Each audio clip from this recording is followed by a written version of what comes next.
नमस्कार, कल की तैयारी में आपका स्वागत है। लास्ट ट्रेडिंग सेशन से लेकर आने वाले ट्रेडिंग सेशन तक आपकी स्ट्रैटेजी क्या होनी चाहिए, भारतीय बाजार की दशा दिशा और तस्वीर कैसी नजर आ रही है, और साथ साथ आपके सवालों के जवाब लेकर हाजिर हूं मैं मानसी दवे। और हाँ, पिछले ट्रेडिंग सेशन के बाजार की चाल की अगर बात करें, बढ़िया मजबूती के बीच हमने देखा अच्छी खासी एक्शन पर कामकाज देखने को मिला। आईटी शेयर्स और पीएसयू बैंक्स की बदौलत बाजार में काफी जोश और मोमेंटम देखने को मिला। निचले स्तरों से टुवर्ड्स क्लोजिंग हमने देखा निफ्टी करीब 150 अंक रिकवर करते हुए 25,700 के आसपास क्लोज हुआ। इनफैक्ट 25,700 के स्तर को पार भी किया हमने। वहीं बैंक निफ्टी में भी हमने देखा निचले स्तरों से करीब 600 अंकों की रिकवरी देखने को मिली। तो आईटी इंडेक्स जो है सेक्टर ऑफ द डे कह सकते हैं, आईटी सेक्टर में अच्छा खासा एक्शन। इसके पीछे की वजह भी थी इन्फोसिस और एंथ्रोपिक के बीच जो करार हुआ, उसका असर इन्फोसिस के स्टॉक प्राइस पर पॉजिटिव न्यूज बैक्ड इम्पैक्ट के तौर पर नजर आया। उसका इवेंचुअल इम्पैक्ट आईटी सेक्टर पर और चुनिंदा आईटी मेजर्स और साथ ही छोटी मझौली आईटी कंपनियों पर पड़ता दिखा। इतना ही नहीं, सरकारी बैंक का खेमा भी परफॉर्म कर रहा था और इसी के साथ डिफेंस और शिप बिल्डिंग स्पेस में भी अच्छा खासा एक्शन था। On the flip side metal stocks और रियल एस्टेट सेक्टर में गिरावट का ट्रेंड देखने को मिला, लेकिन ऑल इन ऑल बाजार की तस्वीर काफी बेहतर ड्यूरिंग द एंटायर सेशन नजर आई। लेकिन यहां से आगे की तस्वीर कैसी होगी, आपकी रणनीति क्या होनी चाहिए, आगे कौन से लेवल्स इंपॉर्टेंट हैं, ये सब कुछ समझते हैं। हमारे साथ अब पीएचडी कैपिटल के founder and CEO Pradeep Haldar जुड़ गए हैं और चॉइस इक्विटी ब्रोकिंग के वाइस प्रेसिडेंट कुणाल परार भी हमारे साथ है। जेंटलमैन, स्वागत है आपका 18 नाउ स्वदेश पर अपना समय हमें देने के लिए आपका शुक्रिया। Kunal, will start with you. अच्छा ट्रेडिंग सेशन था पिछला, यहां से आगे अगले ट्रेडिंग सेशन में अब उम्मीद तो यही होगी कि इस तरह की रौनक जो है वो कायम रहे, लेकिन टेक्निकली चार्ट्स पर कौन से लेवल्स आपको इंपॉर्टेंट नजर आते हैं? वेल, गुड आफ्टरनून आप दोनों को। एंड देखने को मिली है 25,725 के अराउंड के लेवल हमें देखने को मिली है। लास्ट टाइम जब हम डिस्कस कर रहे थे 25,500 के लेवल की बात कर रहे थे और 25,500 के ऊपर कल के दिन में क्लोजिंग भी देखने को मिला और आज 25,750 की हाई भी देखने को मिला। नाउ यहाँ पे आने वाले दिनों में जो लेवल का एक्सपेक्टेशन हम रख सकते हैं वो है 25,750 के ऊपर भी क्लोज आता है तो 25,900 जो पहले उसने ब्रेक किया था उसके बाद अच्छी खासी मोमेंटम ऊपरी लेवल पे हमें दिखाई दी। 25,900 के बाद 26,100 तक के लेवल आपको यहाँ पे देखने को मिल सकते हैं। तो 25,750 के ऊपर क्लोज होने के बाद 25,900 लेवल आपको निफ्टी दिखा सकती है और लोअर लेवल पे टाइमिंग के लिए जो सपोर्ट आ रहा है वो 25,500 का ही है। सो इसी रेंज में निफ्टी आपको घूमती हुई देखने को मिल सकती है। 25,500 ऊपरी लेवल 25,700, 25,750 जैसे ही क्रॉस होगा ऊपरी लेवल 25,900 से लेकर 26,100 तक के लेवल आपको निफ्टी दिखा सकती है। चलिए, इंडेक्स पर ही एक नजरिया कुणाल परार की तरफ से। प्रदीप, आपका भी स्वागत है। बताएं मार्केट की चाल को इस वक्त आप कैसे देख रहे हैं और यहां से फर्दर कन्विक्शन किन लेवल्स पर आपका बनता है? जी, very good afternoon both of you. एक स्टैंडर्ड डिस्क्लेमर रहेगा, जितने भी स्टॉक्स को लेके या इंडेक्स को लेके मैं बात करने वाला हूँ, कोई भी स्टॉक्स इंडेक्स में हमारा कुछ भी पोजीशन नहीं होता है। नो कन्फ्लिक्ट ऑफ इंटरेस्ट, ऐसा ही रहा है। हम क्लाइंटों को भी देते, हो सकता है कुछ कॉल उनके पास हो, हमारे पास नहीं है। देखिए, इंडेक्स लेवल पे मेरा भी व्यू पॉजिटिव ही है। जैसे कि कुणाल जी ने बताया कि जैसे 25,750 एंड अबव एक बार ब्रेक होता है तो 25,950 एंड 26 तक आपको आते हुए दिखाई देंगे। व्यू आपको बाई चांस अगर मार्केट नीचे आता है तो बाई ऑन डीप ही करना है, क्योंकि मेजर जितने भी इवेंट्स थे मार्केट का वो ऑलरेडी हो चुका है और हमने अभी देखा है कि धीमे धीमे जिस तरीके का एफआई का मूड भी अभी चेंज हो रहा है। सो कहीं ना कहीं संकेत पॉजिटिव ही है। और निफ्टी से भी ज्यादा अच्छा लग रहा है बैंक निफ्टी का चार्ट। अगर हम बैंक निफ्टी का चार्ट देखेंगे तो मुझे लगता है कि बैंक निफ्टी अगेन 61,650, 61,800 एंड 62,000 जाने के लिए बैंक निफ्टी रेडी हो रहा है। सो बोथ इंडेक्स लेवल पे निफ्टी एंड बैंक निफ्टी दोनों में ही पॉजिटिव व्यू है। एंड मुझे लगता है कि बाई चांस अगर थोड़ा बहुत आपको कभी भी गैप डाउन थोड़ा बहुत नीचे मिलता है तो वो आपके लिए एक बाइंग अपॉर्चुनिटी होगा। चलिए, ये राय फिलहाल हमें मिलती हुई और इंडेक्स पर तो नजरिया हमने जान लिया, लेकिन अब सवाल जवाब का सिलसिला शुरू करते हैं। सवाल पूछने का तरीका आपके टीवी स्क्रीन पर हमारे सोशल मीडिया हैंडल्स लगातार फ्लैश होते दिखेंगे, हमारे कॉन्टैक्ट डिटेल्स लगातार फ्लैश होंगे। हमें यूट्यूब पर सवाल पूछें, बाजार से जुड़े आपके, और मैं पूरी कोशिश करूंगी कि इस बुलेटिन में आपके मार्केट रिलेटेड क्वेरीज को सॉल्व कर पाऊं। अंकित का पहला सवाल देख लेते हैं। Kunal, GAIL gas authority of India limited के 100 शेयर्स इन्होंने खरीद रखे हैं। अपने एंट्री लेवल्स गेल में ये बता रहे हैं 170 के, 165 के लेवल पर दिन के उच्चतम स्तर पर लास्ट क्लोज हमने गेल के स्टॉक प्राइस में देखा है। और पिछले 5 से 10 ट्रेडिंग सेशन की अगर बात करें, स्टॉक में वॉलेटाइल मूव्स ही रहे हैं, कोई पर्टिकुलर अप मूव देखने मिला नहीं है। लेकिन हाँ, लास्ट ट्रेडिंग सेशन में अच्छी तेजी पर ये क्लोज हुआ है। इनकी खरीद भी इन्हीं स्तर के इर्द गिर्द है 170 की। आपकी राय क्या रहेगी?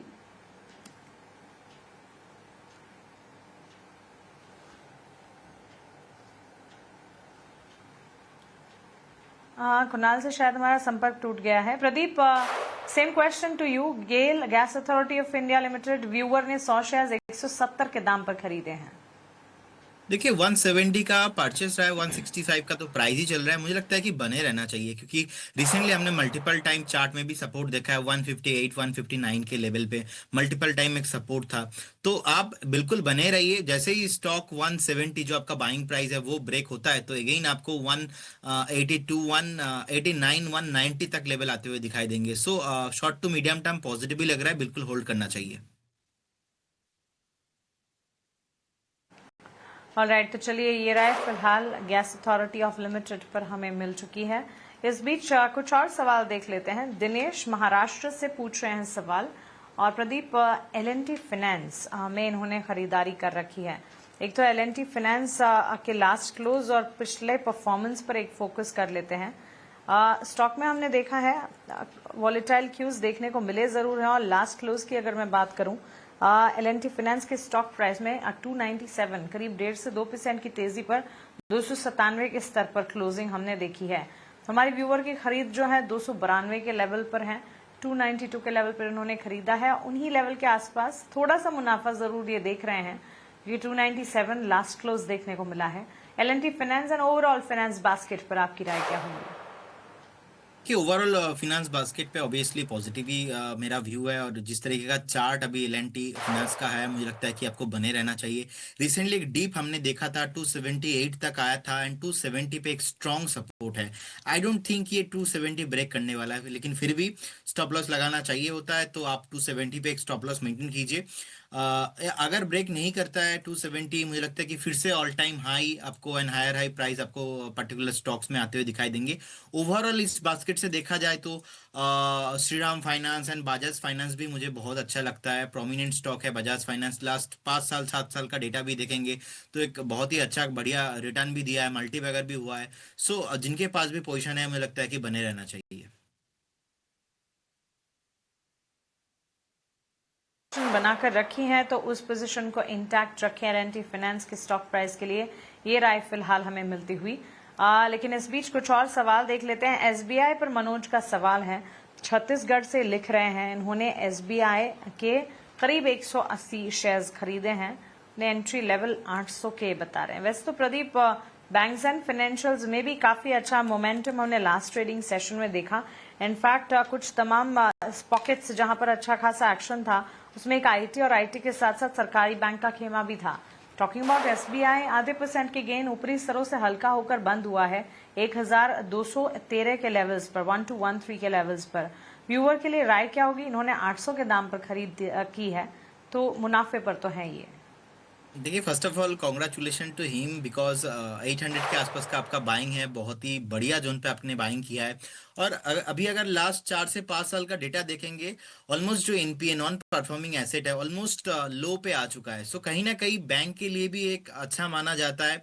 और recently state bank of India का रिजल्ट भी आया था, बहुत ही हाई प्रॉफिटेबल जो है रिजल्ट पोस्ट किया है। उसके बाद हमने अच्छा खासा रैली भी देखा है। मुझे लगता है कि बिल्कुल आपको बने रहना चाहिए। आपका 800 के आसपास का बाइंग रहा है, आप ऑलमोस्ट 1120 के आसपास का एक स्टॉप लॉस आप मेंटेन कीजिए। आप ट्रेलिंग स्टॉप लॉस मेंटेन करके बने रहिए। बहुत जल्दी आपको 1320 1350 भी आपको आते हुए दिखाई देंगे।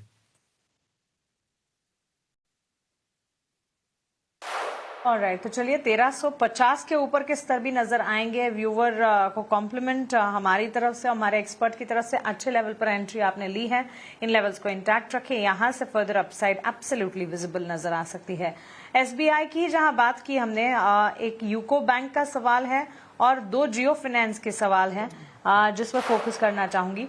पहले तो प्रदीप, दीपक का सवाल यूको बैंक पर है। मध्य प्रदेश से लिख रहे हैं 871 शेयर्स इन्होंने यूको बैंक के खरीद रखे हैं और अपने एंट्री लेवल 31 रुपए और 16 पैसे के बता रहे हैं।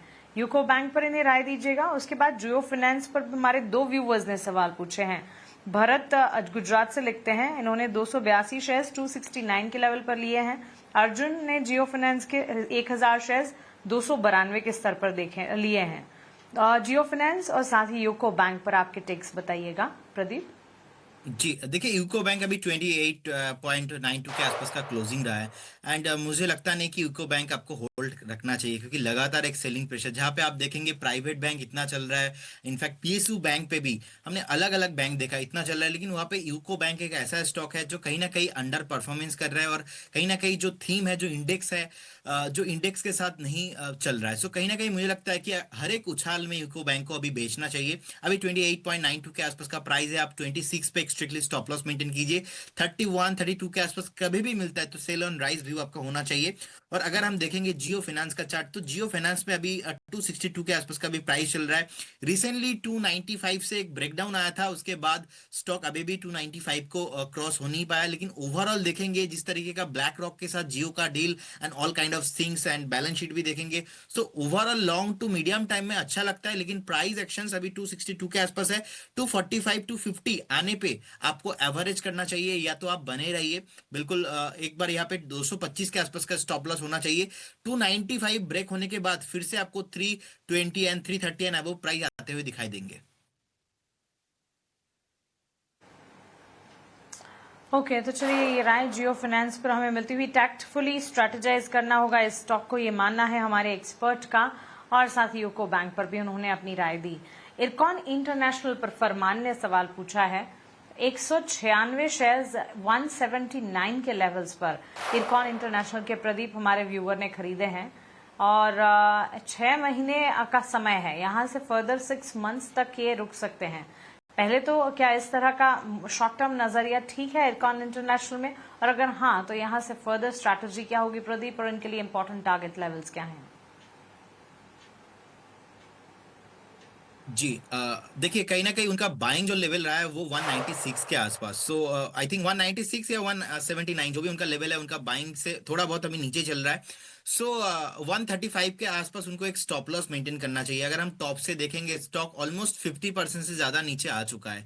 तो 50% नीचे आ चुका है, एंड प्राइस करेक्शन तो यहाँ पे हो चुका है, बट अभी भी टाइम करेक्शन इसमें बाकी है। हो सकता है और 1 से 2 क्वार्टर नहीं चलेगा, क्योंकि ओवरऑल इस सेक्टर को अगर हम देखेंगे ऑलरेडी चल चल चुका है। चलने के बाद कंसोलिडेशन रेंज में ही फंसा हुआ है। डेली, वीकली, मंथली चार्ट पे भी इरकॉन का अगर हम चार्ट देखेंगे तो एक डाउन ट्रेंड में ही है। जब तक 180 एंड 185 का जोन फिर से ब्रेक करके सस्टेन नहीं करता है, तब तक यहाँ पे कुछ भी मोमेंटम पॉसिबल नहीं है। सो बेटर होगा you should maintain A strictly stop loss of 135 and बने रहिए इसके साथ। ठीक है, अपनी पोजीशन को स्टॉप लॉसेस के साथ मेंटेन करिए। ये राय फिलहाल हमें मिलती हुई इरकॉन इंटरनेशनल पर। कुछ और सवाल है हमारे व्यूअर्स के, वो देख लेते हैं। टीसीएस पर अविनाश त्रिपाठी का सवाल है। 760 शेयर्स इन्होंने खरीद रखे हैं। अपने एंट्री लेवल टीसीएस पर 3254 ये बता रहे हैं। वैसे तो आईटी सेक्टर में ही हमने on the back of positive news flows action देखा है, लेकिन टीसीएस की स्टॉक प्राइस की अगर बात करें, एक तो इनकी खरीदारी के स्तर काफी ऊंचे हैं। टीसीएस की लास्ट क्लोज 2719 की है, 3254 की इन्होंने खरीदारी कर रखी है। आधी % की तेजी पर टीसीएस क्लोज जरूर हुआ है, लेकिन व्यूवर की इस बड़ी ऊंचे लेवल की खरीद पर आपकी राय क्या होगी प्रदीप? देखिए, मुझे लगता है कि टीसीएस एक प्रोमिनेंट स्टॉक है। रिसेंटली जो एंथ्रोपिक को लेके, जो एआई टूल को लेके न्यूज आया था, उसके बाद हमने ओवरऑल एक आईटी स्टॉक्स में प्रेशर देखा। अगर निफ्टी आईटी का भी चार्ट देखेंगे, हमने 30,000 31,500 के आसपास एक ट्रिपल बॉटम फॉर्मेशन हुआ है। इनफैक्ट अभी रिसेंटली 38,000 39,000 के आसपास ही निफ्टी आईटी इंडेक्स था, वहां से हमने देखा अभी आज का क्लोजिंग 33,075 के आसपास का निफ्टी आईटी इंडेक्स का हुआ है। तो इस हिसाब से देखा जाए तो पहला जो रिकवरी है ना, वो रिकवरी लार्ज कैप में ही आपको देखने को मिलेंगे। टीसीएस, इन्फोसिस जैसे स्टॉक्स में बिल्कुल बने रहिए। It will take some time, थोड़ा टाइम दीजिए। अगेन आपको stock 2950 and 3,000 and above price आते हुए दिखाई देंगे। लास्ट जो क्वार्टर था उसमें टीसीएस का जो सीईओ था, उनका एक स्टेटमेंट भी आया था कि 1.55 बिलियन का एक्स्ट्रा रेवेन्यू एआई सर्विसेज से आने वाला है। सो कहीं ना कहीं ये जिस तरीके का ग्लोबल प्रेशर आईटी में रहा है, मुझे लगता है कि इसका इफेक्ट था। लेकिन अभी बहुत ज्यादा सेलिंग हो चुका है, आपको बिल्कुल अभी बेचना नहीं चाहिए, बने रहना ही चाहिए इसमें। ओके, तो चलिए ये राय फिलहाल आपको मिलती हुई टीसीएस के स्टॉक प्राइस पर। आगे बढ़ेंगे और सीधा रुख करेंगे हमारे special segment value investment pick का।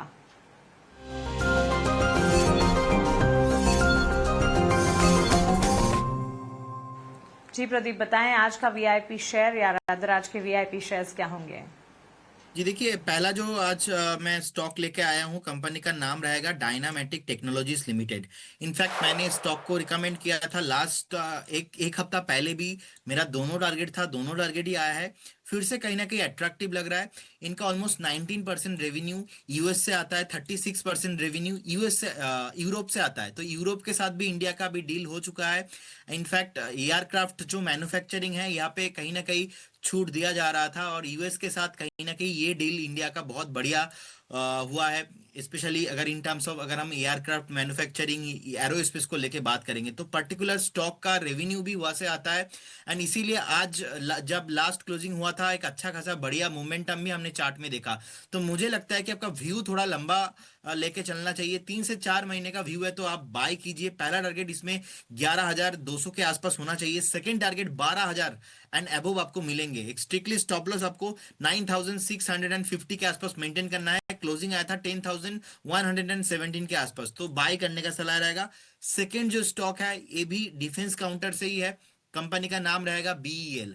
बीईएल भी हमने देखा है एक प्रोमिनेंट स्टॉक है। कंटिन्यूअसली 385 400 से लगातार एक हायर हाई फॉर्मेशन एंड जिस तरीके से बेस फॉर्मेशन हुआ है बीईएल में, मुझे लगता है कि बीएल आपको बाई करना चाहिए। पहला टारगेट यहाँ पे शॉर्ट टाइम में आपको 460 and second target 480 and above आपको आते हुए दिखाई देंगे।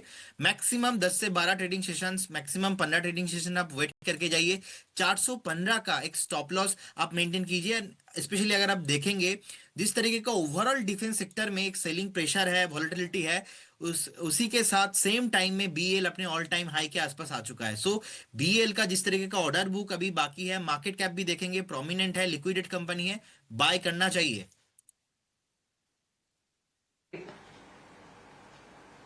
बिल्कुल बिल्कुल प्रदीप, बहुत शुक्रिया आपका हमारे साथ जुड़ने के लिए और बाजार पर अपने नजरिया, वैल्यू इन्वेस्टमेंट पिक्स और हमारे व्यूअर्स की कल की तैयारी करवाने के लिए। फिलहाल इस बुलेटिन में इतना ही। मुझे दीजिए इजाजत, लेकिन आप बने रहें 18 स्वदेश के साथ। नमस्कार।